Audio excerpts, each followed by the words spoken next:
If you've ever felt like, oh my God, I don't even have any useful skill in this life, I'm just a bookworm, I just know how to read and pass exams, then this video is for you.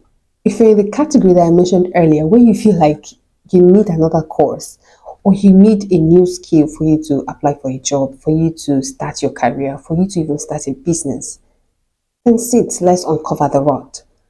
Back in school, I envied everyone who had tangible skills, people who could do things like make hair, sew, paint, things that you could feel and touch that seems like this is something someone can use to start a business. So one of the things I did was to run a personal audit.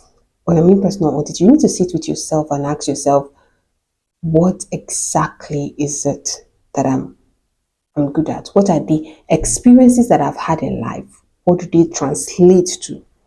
So one of the things that I did was to ask myself, what is it about writing and passing exams? So I noticed that I had a way with words. I had a way to articulate my thoughts, especially on paper. Then I had a diary where I wrote stories. So it occurred to me that there is something called a writing skill. So I noted that. I said, okay, at least I could actually start thinking of how to make a living from writing. Another thing was that I also noticed that people complimented the way I talked. They complimented the fact that I could read English. I could read Igbo. Like I read Igbo clearly, guys. You know that. In fact, most times in class then, my teacher would prefer that I read these stories. And so I felt like, this is something. I don't know what it is. Maybe I could end up becoming a broadcaster, or there was something about speaking that I could venture into. So knowing that I had one or two of these just gave me the confidence to say, okay, let's go into the workplace.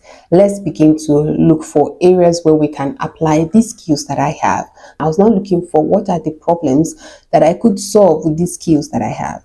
And that led me into content writing, into content strategy, into becoming a bilingual voiceover artist who makes money from reading Igbo, voicing Igbo scripts and all that. You get? So what are the practical steps for you? What does this mean for you? Check what people thank you for. Run an audit of your life. Run an audit of the experiences that you have had, the group project that you have handled. That's project management. Your ability to build relationships. That is people's skills. They may not mean anything to you, but when you read through the lines of most job applications or even just the businesses that you're trying to start, you see that these things are needed. So you're not empty, you see. So list these simple things that you do that you do easily. Another thing is to add learning to it. Take a course if you want to take a course. Learn online if you want to learn online. Go for apprenticeship. So if you really have those things, as little and as irrelevant as people think they are something. And your ability to own it, to know it, to build upon it, to package it, to show up with it, is one way you could build your career confidently or build that business that you want to build.